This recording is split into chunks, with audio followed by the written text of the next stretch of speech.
Be handing off to our friend Fearful Ferret for The Witness. All right, thanks, William.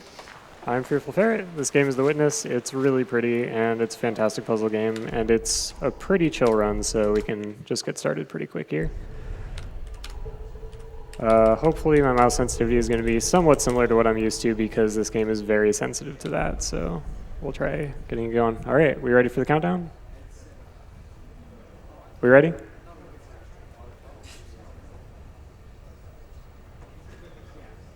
All right, are we ready to go?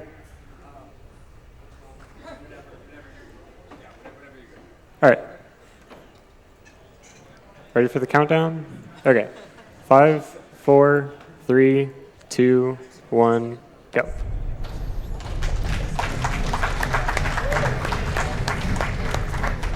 All right, so this game is The Witness. It was made by Tekla, which is headed up by Jonathan Blow, who made Braid, which was also run earlier in this marathon. It's a game where you draw a bunch of lines, and those lines have to solve puzzles. This is just the tutorial area, so the puzzles you solve are pretty similar. You can basically just stop, like left-click basically just freezes your character and brings up the cursor, and then you draw lines on the puzzle boxes. So in just these first ones, you basically just have to get from the start to the end. It's just there to teach you the basic mechanics of the game. But later on, many puzzle mechanics are introduced that make things pretty dang interesting. This will be the last one of this area. Then we'll head on to the game proper. All right, so the main goal of The Witness is to unlock the mountain, which is a large area inside that mountain up there. And to do that, you have to activate 7 lasers. There are 11 total areas in the game, each of which has a laser. And when you activate that laser, it points up at the mountain and helps to unlock it. But you only have to do 7 of those to actually unlock the mountain. So for the speedrun, we just choose the 7 lasers that are the fastest to get. This area is the town. It's actually the most difficult of all of the areas. It's also very central. And I'm going to need to concentrate to actually solve puzzles now.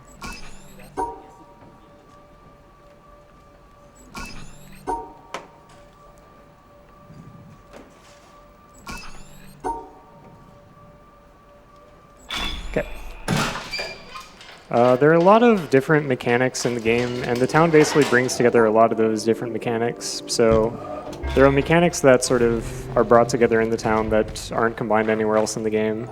So it's an area that a lot of people get confused at when they first come across it, but as they explore more of the game, you sort of get to know all the mechanics that are together, and you figure out how they interact with each other. So it's actually just a really cool area. For routing purposes, I do those puzzles, and then I'm going to return to the town later on in this route. This up here is going to be the first laser I'm going to actually complete. There's a large area that is used to unlock this gate, and solving this puzzle is very difficult unless you unlock the gate, or you just already know the solution, as I do. So that is the first laser. And that'll be the easiest laser out of all of these. This area up here is the castle. There are 2 different ways that you can progress through the castle. One is through a bunch of platforms that you walk on, and the other is through these hedge mazes. The hedge maze puzzles are actually really cool. I really enjoyed my casual playthrough of this game. Normally, I don't have the energy to stream more than maybe 3 or 4 hours at a time, but the day that this game came out, I streamed it for 16 hours, and I wanted to keep going. It was a really fun experience, and I've also really enjoyed watching other people stream it. Both speedruns and casually.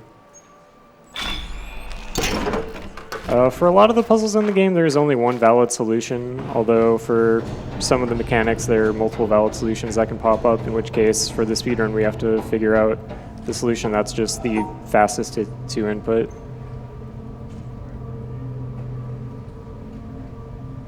Get in there. Okay. That'll be the second laser. And now we're going to head back to the town and finish that up. You can solve puzzles from pretty much any distance. There's some puzzles that sort of have just a hard-coded limit on how far away you can be before you can solve them, but for most puzzles, there's no such restriction. So there's a set of puzzles up here that I'm going to have to snipe from really far away to the point where the lines that I'm drawing won't actually render on the puzzles themselves. So I just have to remember the line that I've drawn so far. it's rather difficult, so let's hope I can get this. Got to stand on a somewhat specific point up here so you get enough height, and then here we go. 1, too far, 2. Where is it? Okay. 3, 4.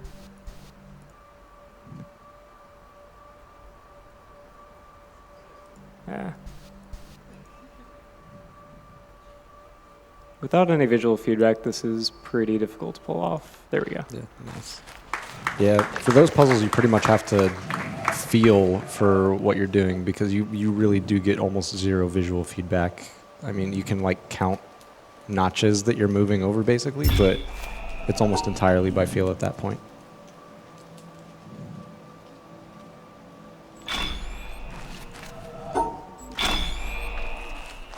And then this puzzle up here is pretty fun because there are 3 different puzzles that are all sort of on the same panel, and you have to solve each one individually.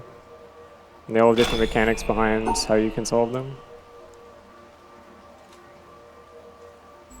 Alright, and now what all the puzzles in the town did is open up various doors that block access to this tower. And now all the doors except one are open, and I can open the last one by solving this one here.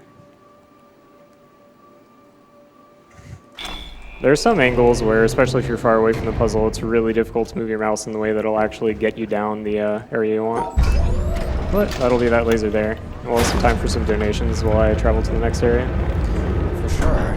We're still getting a lot of appreciative donations about the Necrodancer race. We got $100 from PA Master. Shout out to Elad Difficult for running such a great league, and both runners for absolutely crushing zones that have crushed me before. Here's $50 for a great cause and $50 more because Elad won both his matches in the arcade pit. Money goes to runner's choice. Okay, this area up here is the Monastery. This game has a lot of really cool architecture. Like Jonathan Blow and the group at Tekla had to literally hire architects to figure out, you know, how these places can actually function. Like how to make places that are functional look like they were used at some point, and all the details that go into that I'm not very good at, but they really put a huge emphasis on making it believable and just a beautiful area, like a fun place to be in. Like, speedrunning this game is really a very relaxing experience that I quite enjoy. Just like, if you want to speedrun, but you don't want to like have to concentrate the whole time, you don't want to have to like really dig into it to get frustrated when you mess up, then just run this game. Like, it's super chill. Good variety to have. All right, so that was the Monastery. It's a pretty short area. Coming up here is Bamboo or the Forest or any of many other names you can call it.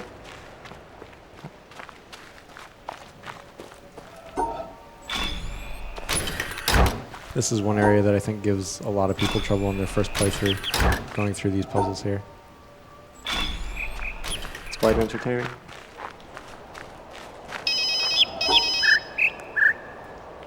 Reminder to turn off your cell phones.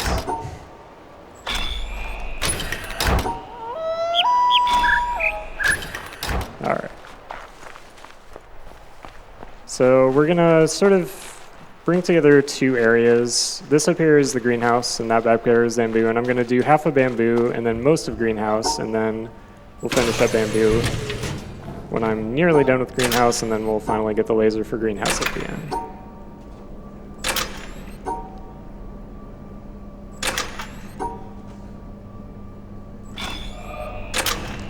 For a lot of these puzzles, if you walk up right next to them and then try to solve them, the camera sort of locks in place in front of them, which fills up the entire screen with that one puzzle. But for speedrunning, it's a lot faster to sort of step away from the puzzles and solve them from a distance, so that when you're done with one puzzle, you can go right on to the next without having to change your view.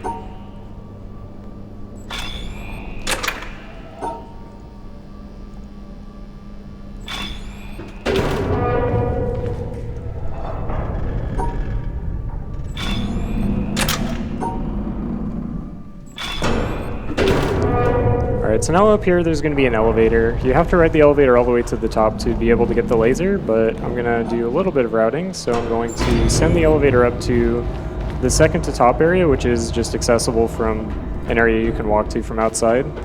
And then I'll return here once the elevator is all the way at the top and I'm done with the bamboo area. And then quickly grab this laser on my way to the marsh. So I believe we have 4 lasers so far. Bamboo will be number 5, greenhouse is 6, and this is where I finish this one up. And then marsh will be the 7th. There's a wall up here, so there's a switch that you sort of activate, and then that brings up a wall right here. Sort of show it to you as it comes up.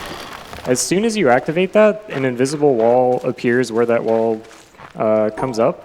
So it's impossible to like activate that and to be on the other side of the wall as that happens. And there are a bunch of puzzles on the other side of that wall that you have to solve. So unfortunately, we haven't found any way to get around that. So you just have to open up the wall and then walk all the way around to get to the puzzles on the other side. Then there are a pretty fun series of puzzles up here. A lot of people have trouble with them. Once you figure out how they work, they actually are pretty fun to figure out.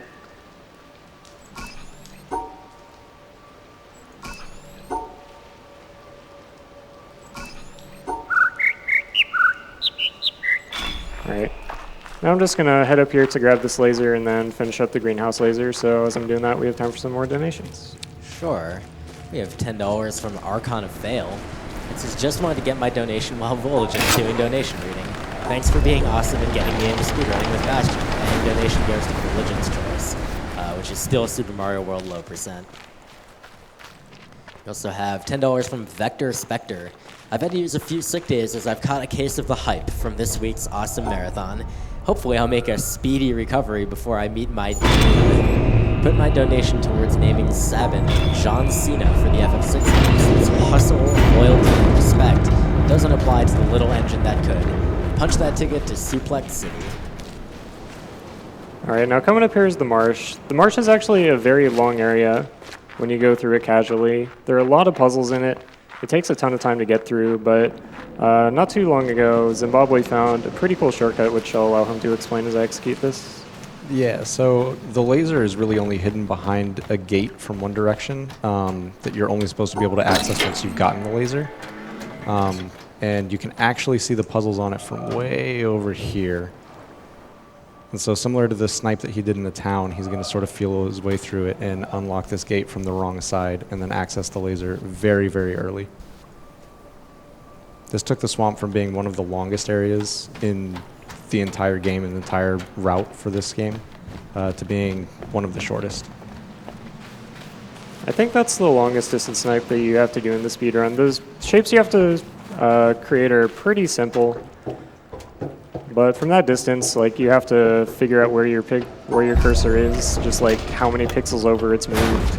And you sort of test by moving very slightly up and down to see, am I in this column yet? So it's pretty tough. Each laser, when you activate it, takes a pretty long time to actually become active. Like, there's a very long animation where like a box opens, laser comes out of it, points at the mountain, and finally activates. So that's the last laser I need to get to unlock the mountain, but it actually takes a little bit of time for it to actually point up here. So I'm going to reach the top of the mountain. I'm going to have like 8 seconds before the mountain will actually unlock. Yeah, a lot of the route planning for this game was planning around things that take a while to happen, like the elevator from the greenhouse moving up and the lasers pointing at the top of the mountain.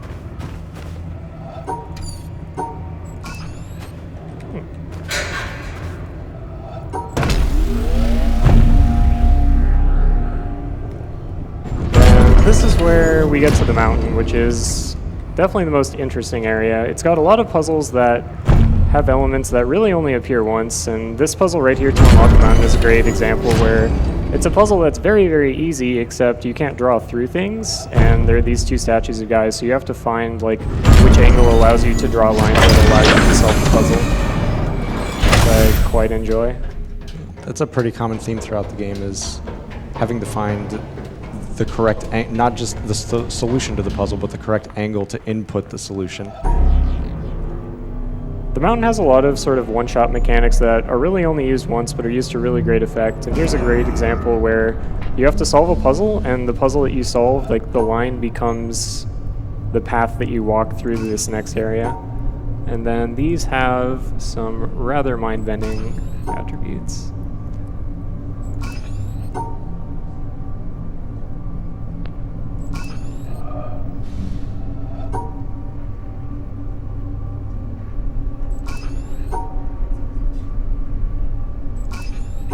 This one on the right is my favorite. Let's go back and forth a bunch. Then appears some puzzles where the main mechanic is that there are things blocking you, so you have to find the right perspective from which you can actually solve the puzzle.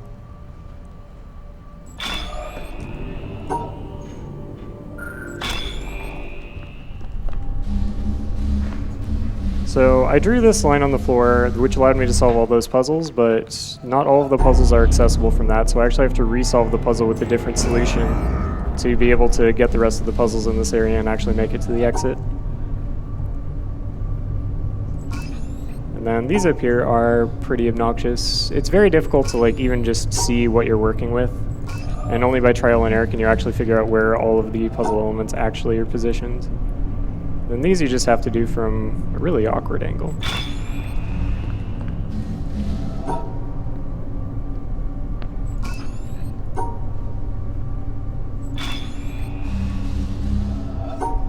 The world record holder for this game is just insanely good at it. I pretty recently got a sub 20 time, and his time is like 1840. It's over a minute faster than me, who's second place, and for a 20-minute game, an increase of a minute is just ridiculous. His mouse control is beyond anything I've ever seen. These puzzles up here might hurt your eyes.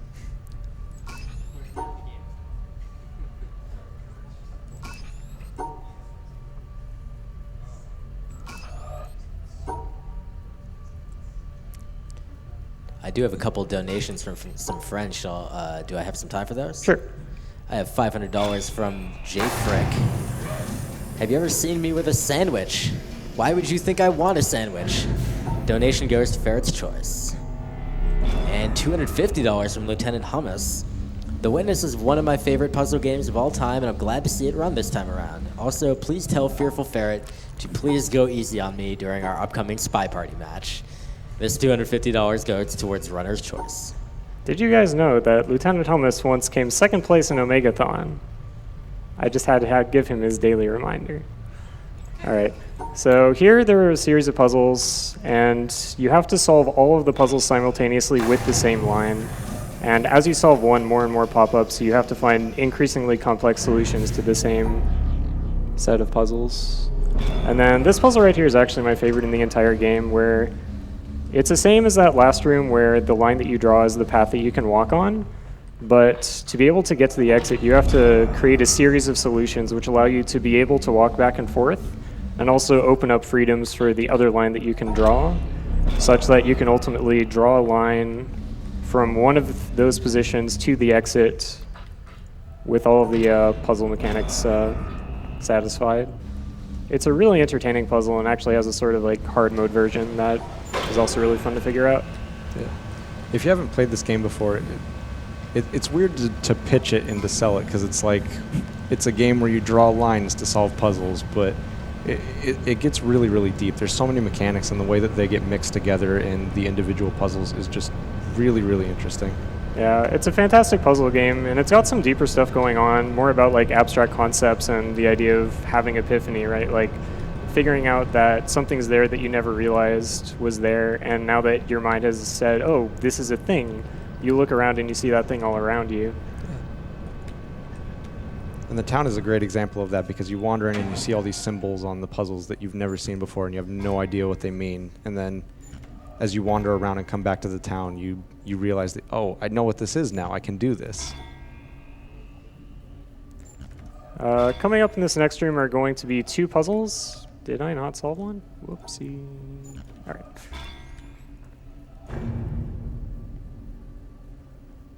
Where am I going? All right. These two puzzles up here are actually randomly generated. They're created from a set of constraints, so they're always similar in design, but whether or not you get lucky enough to have easy ones is totally RNG. And those two were basically free, so that was really good luck. That was very good. And now we get to the pillar puzzles, which are incredibly difficult to deal with. You can only see, of course, like half the puzzle at any one time, and also the mouse movement becomes very difficult because as the camera pans over, it really messes with like where you think your cursor should be. This is 22112. All right, so now I've triggered the ending elevator to pop up, and as that's happening, I basically just have a set amount of time before anything else can really happen, like the next thing that unlocks by doing these last pillars will only happen once the elevator is fully come up and its doors have opened. So how fast I solve these isn't all that important. That's going to be the last puzzle, and time is going to be when I activate the elevator, which will take a little bit as this comes up. As I wrap up, I want to encourage you, first of all, to buy this game because it's absolutely fantastic. My heart in particular is with the 100% version of the speedrun. It's basically the first speedrun where I got in like right at the ground level when everybody was discovering the game. And I got to route 100% pretty much from the ground up, like the entire game 100%, which is over a 3-hour run, and it's so much fun to do. I really enjoy doing it. It's also quite relaxing. Time is going to be right now. Time.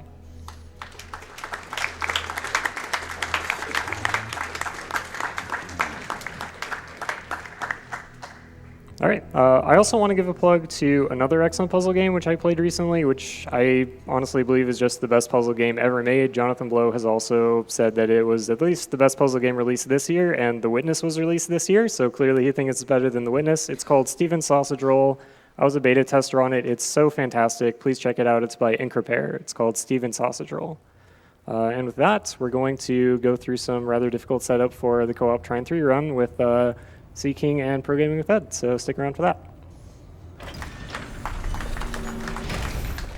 Thank you so much, Fearful Ferret, for that run of